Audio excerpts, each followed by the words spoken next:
y quiero presentarles a Ricardo Ariel Pérez de CAPSA CAPEX, quien nos va a hacer una presentación sobre el uso del reservorio para almacenamiento subterráneo de hidrógeno y la producción de metano verde. Claramente estamos hablando del proyecto de CAPSA CAPEX Aichico. Así que Ricardo nos va a contar respecto de ese proyecto de CAPSA. Ricardo es ingeniero nuclear del Instituto Balseiro y especialista en ciencias químicas y medio ambiente por la Universidad de Buenos Aires.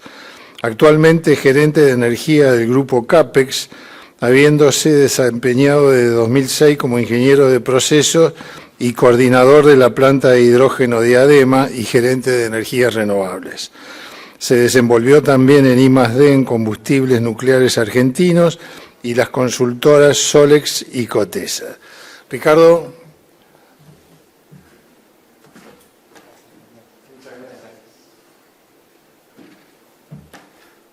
Buenos días a todos, muchísimas gracias por la introducción, Daniel, y para nosotros es un honor poder compartir con ustedes lo que hemos estado haciendo desde chico en estos años, y van a ver que prácticamente la presentación es un diálogo con las presentaciones que nos han antecedido.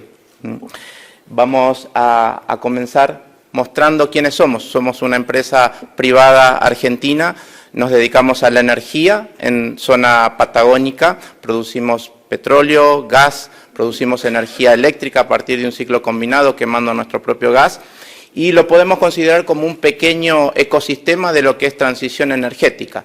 Y Chico, de hecho, es la parte dedicada a producción de energías renovables e hidrógeno. Un punto importante de lo que se busca también como transición energética es buscar sinergia. Es por eso que estamos ubicados en Comodoro Rivadavia.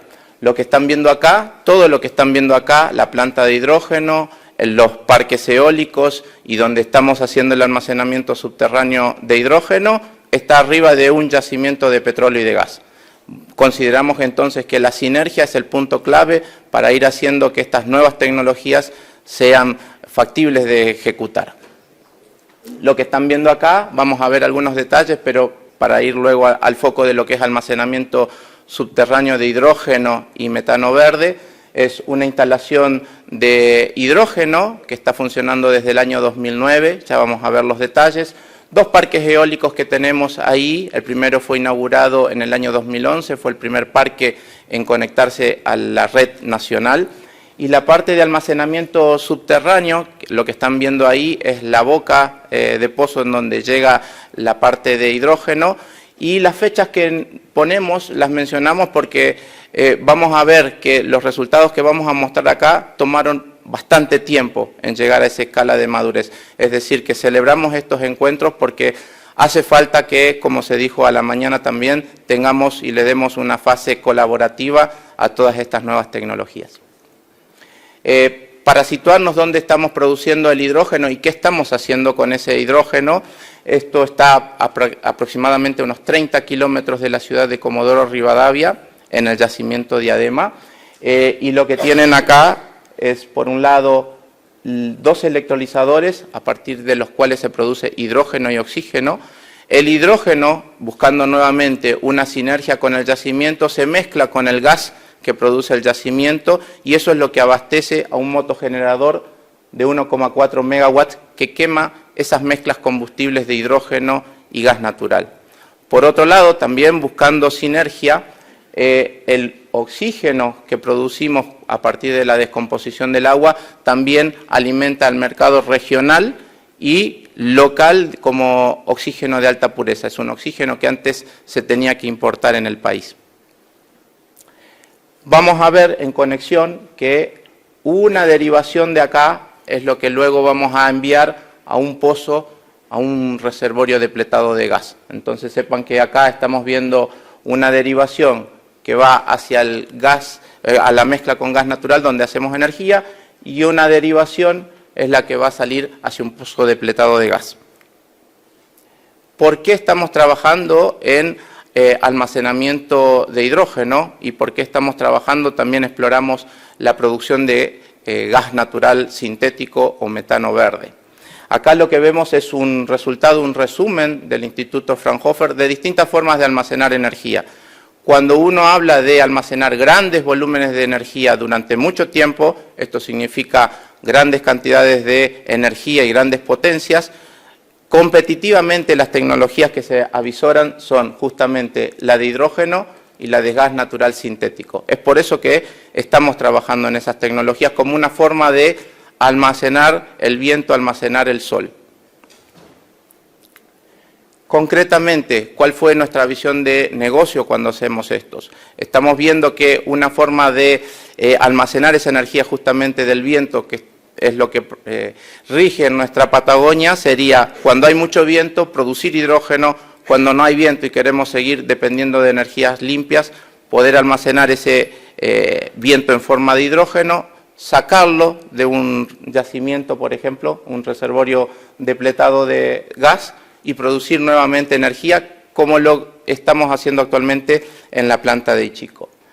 Vimos además la posibilidad de que con el dióxido de carbono y los microorganismos que viven dentro de los reservorios, las denominadas arqueas, es posible crear a partir del dióxido de carbono y el hidrógeno un metano sintético o un metano verde, porque fue hecho a partir de un hidrógeno que proviene del viento. La filosofía que hay atrás del metano verde es que si lo transportamos a ese gas usando toda la infraestructura que ya existe del gas, tanto sea para su aplicación, tanto sea como para su almacenamiento y transporte, y luego ese dióxido de carbono lo volvemos a secuestrar y atar nuevamente químicamente con el hidrógeno, estaríamos haciendo un ciclo en donde al menos no hay una emisión neta de dióxido de carbono, y esto permitiría también una transición limpia. Hay pocos lugares en el mundo en donde se ha estado haciendo estos ensayos, y nuevamente ponemos el punto en lo colaborativo. Vamos a mostrar más adelante cómo fue posible que hagamos estos proyectos, y la base es estar vinculados internacionalmente, como localmente, por supuesto. También se mencionó en las presentaciones los tiempos. Los tiempos no son cortos. Llegar a poder decir acá, hemos probado que el almacenamiento subterráneo de hidrógeno es viable, técnicamente viable, y que es posible fabricar gas natural sintético en un reservorio depletado de gas, tomó más de 10 años. Estamos empezando en el 2010, terminamos los proyectos y los ensayos hacia 2020. Es decir que los tiempos y los tiempos de permisología que tienen que ocurrir son largos. Nosotros hemos tomado, desde que decidimos empezar los ensayos, nos tomó 4 años de estudios geológicos, de pasar por las instancias de permisos ambientales, de pasar por una audiencia pública y decir, estamos listos para empezar a probar la inyección de hidrógeno. Esto comenzó, como se ve ahí, la inyección masiva de hidrógeno en el pozo, ahora lo vamos a ver, un pozo del yacimiento, en el año 2016. Luego de 2 años de probar que el reservorio era estanco, pudimos empezar unos nuevos ensayos para lo que es producción de metano verde. Eso es hasta el final. Es decir, el punto, cuando uno empieza y cuáles son los requisitos previos, es muy importante también a la hora de encarar estos proyectos. Para mostrar qué se hizo en la superficie y luego qué se hizo por debajo de la superficie. Acá están viendo la infraestructura que existe en el yacimiento. Por un lado está la planta de hidrógeno, que es lo que vimos antes. Se seleccionó, se trabajó, es un ejemplo también de trabajo en conjunto, la parte de renovables con la parte de ingeniería de desarrollo, con la parte de geología. A los alrededores de la planta, donde había un pozo depletado de gas, que fuera lo relativamente chico, que tuviera una infraestructura relativamente nueva y confiable, y que a su vez tuviera infraestructura de gas, porque la idea es también inyectar hidrógeno, pero hacer mezclas de hidrógeno-gas, que por cuestiones también de materiales y de seguridad lo aseguramos desde un primer inicio. Se seleccionó así, a unos 2,3 kilómetros aproximadamente, un pozo, que es el pozo F160, para lo cual se construyó esta línea, que también tiene sus características de desarrollo de hecho también es un ejemplo, vuelvo al tema de trabajar colaborativamente, estuvimos probando uno de los primeros materiales para lo que es transporte de hidrógeno de naturaleza polimérica. Es decir, no usamos metal, hay algunos aceros que sí lo pueden usar, pero por regla general es muy estricto el comportamiento del hidrógeno con ciertos metales, por lo que en este caso nos ahorramos todos esos problemas, los problemas de soldaduras, tratamientos térmicos, etcétera, a través de un simple rollo polimérico que permite el transporte de hidrógeno. Por otro lado, necesitábamos gas. Nuestra planta está al frente de la planta de generación para el yacimiento de Adema, así que eso es una fuente importante de gas. Necesitábamos gas para hacer las mezclas gas-hidrógeno. Entonces, nuevamente, el punto común es buscar sinergias para que esto salga factible.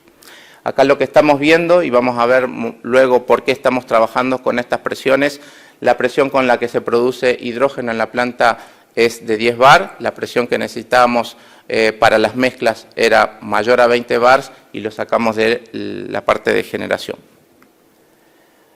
¿Qué hay debajo de la superficie? Lo anterior era por encima de la superficie. ¿Qué hay por debajo de la superficie?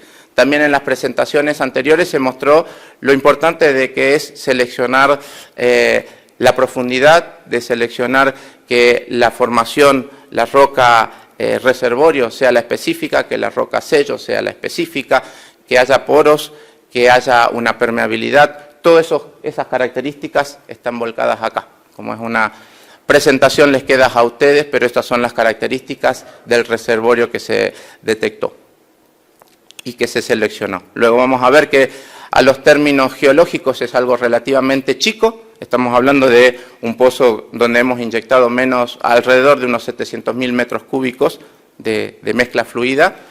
A los términos de la planta de generación es un número enorme. Fueron meses y meses de inyectar la producción del hidrógeno en ese reservorio.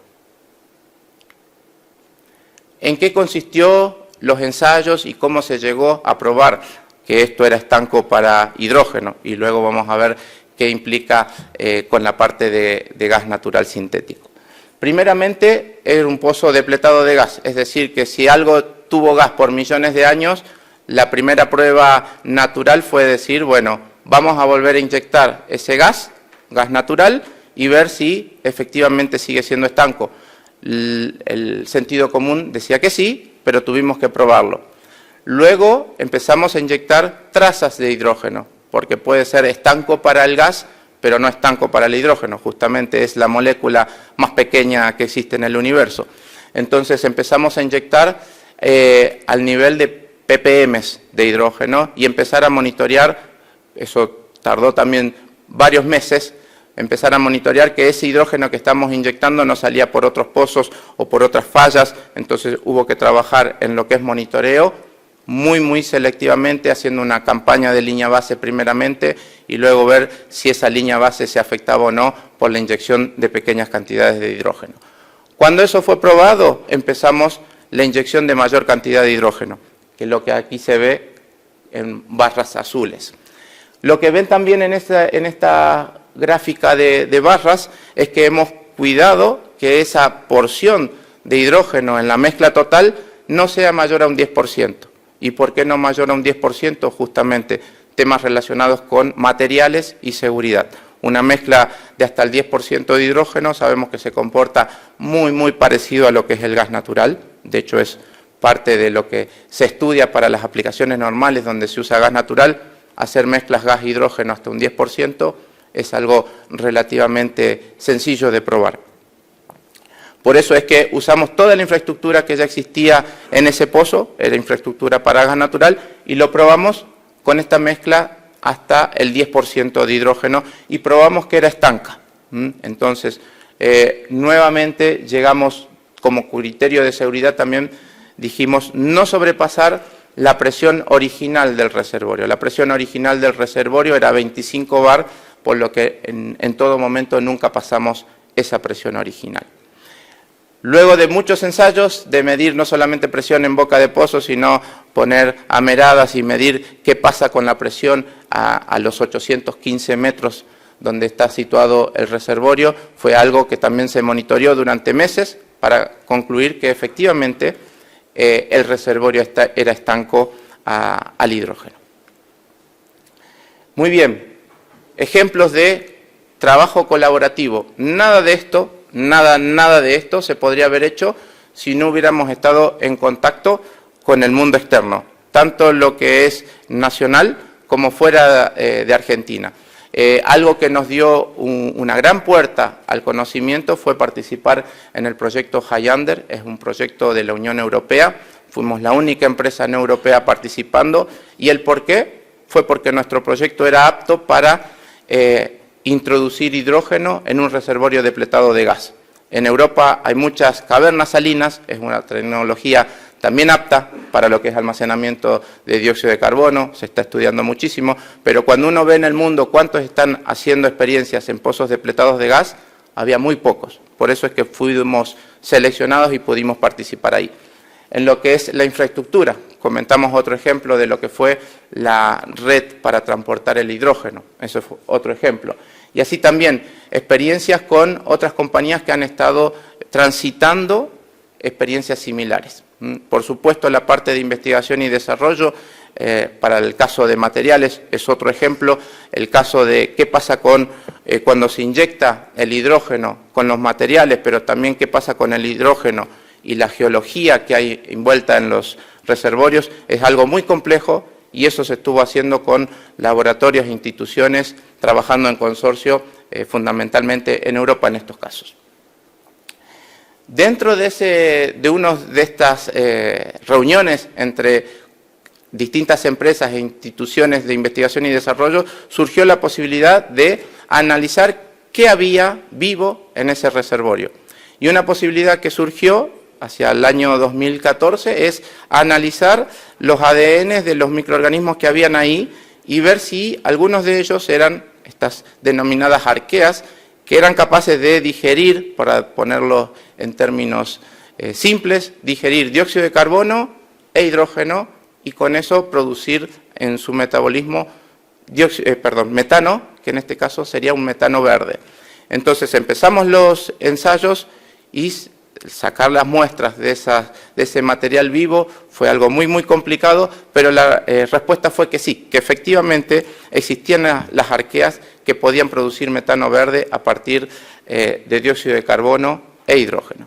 Y es así que empezamos a trabajar con el Instituto de Geología y Minería de Francia, BRGM, para ver si era posible, por un lado, reproducir las condiciones del reservorio en un laboratorio. Este es un laboratorio que podía simular las condiciones de un reservorio y probar si era factible justamente producir o no metano verde. Se empezó un proyecto, el proyecto duró más de 3 años y básicamente consistió en una primera etapa para reproducir las condiciones en el laboratorio. Si esas condiciones, y se probaba que se producía metano verde, reproducirlo a escala campo. Y eso es lo que se empezó.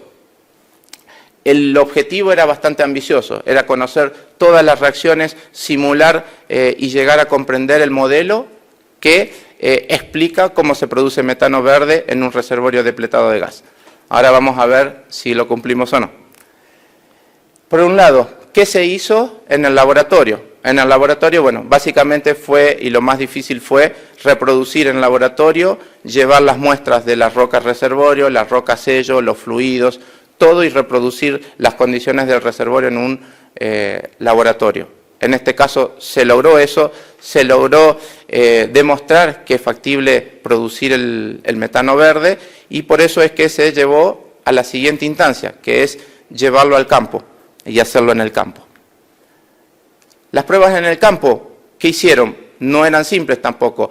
En este caso, y varias de las presentaciones anteriores han mostrado la dificultad de captar dióxido de carbono, ya sea del aire, ya sea de humos, etcétera, y llevarlo hasta un pozo. En este caso, nuevamente acudimos a la sinergia. En nuestro yacimiento también hay pozos que producen, como se mencionó antes, tienen alto contenido de dióxido de carbono, hasta más de un 50% de dióxido de carbono. Entonces lo que hicimos fue llevar gas, ese denominado gas pobre, lo llevamos hasta ese reservorio y pudimos mezclar el hidrógeno que llevábamos de nuestra planta con ese gas pobre que tenía ya hasta un 50% de dióxido de carbono. Lo que hicimos fue empezar a probar y un hito importante era lo que estamos teniendo en el reservorio ya tiene gas. ¿Cómo podemos demostrar que ese metano que se produce es efectivamente a partir del hidrógeno que llevé y del dióxido de carbono que llevé? Bueno, para eso se requirieron hacer análisis isotópicos para demostrar que esta huella digital que tienen los isótopos de hidrógeno producidos en la planta eran efectivamente los que salían en el metano que se estaba produciendo, en parte de ese metano. Como conclusión de estas pruebas en campo, se llegó a la conclusión de que efectivamente se produjo metano verde, efectivamente bajó la concentración de hidrógeno y de dióxido de carbono y subió la concentración de metano. Esa parte se probó y fue exitosa. Lo que sigue siendo una cuestión, y hay mucho por delante, es poder entender todas las reacciones, todos los mecanismos y ese objetivo que nos pusimos al inicio de decir vamos a tener el modelo de cómo se produce la metanación dentro del reservorio. Eso hemos visto que es bastante más complejo de lo que creíamos. Así que sigue siendo una labor a futuro y quizás justamente a través de estos medios poder seguir avanzando. Conclusiones. Por un lado, desde nuestro lado, desde Ichico, vamos a seguir trabajando en lo que es energías renovables, lo que es la producción de hidrógeno verde, hidrógeno renovable. Justamente ahora celebramos que hay, o que vamos a tener a partir de mañana, una estrategia nacional de hidrógeno. Y para eso necesitamos seguir construyendo colaborativamente y formando socios estratégicos en cada una de las etapas que requiere esta nueva transición energética. Como país tenemos un enorme potencial para lo que es producción de ya sea hidrógeno verde, que es un mercado que ya se avisora en el corto plazo, metano verde, que puede ser un producto que empiece también a desarrollarse, y dentro específicamente de lo que es almacenamiento subterráneo, hemos probado que el almacenamiento de estos dos productos en reservorios depletados de gas es técnicamente factible, tiene un gran potencial porque si hacemos las cuentas y la gente que se dedica al área de la industria ve los volúmenes, cuánto costaría almacenar 1 millón de metros cúbicos en una instalación de superficie, los números son monstruosos. Hacerlo de esta forma es algo que ya está naturalmente probado, se puede y hay mucho potencial a futuro. Por otro lado, en lo que es metano verde, se probó también que esos reservorios que ya son naturales pueden ser usados como bioreactores, es decir, los mismos microorganismos que viven u otros nuevos que se puedan sumar permiten hacer las reacciones, naturalmente en estos sistemas. Por otro lado, y para finalizar, no es todo técnico, se ve que varios de estos proyectos necesitan la estimulación, necesitan de políticas y es por eso que nuevamente ponemos el foco en la necesidad de que haya leyes, en este caso la ley de hidrógeno es algo que ya se ha enviado al Congreso, la estrategia nacional de hidrógeno también es algo que está por salir a la luz, nos ponemos a disposición porque justamente que estas estrategias y estas leyes sean debatidas y tengamos ese espacio también. Así que, sin más, muchísimas gracias.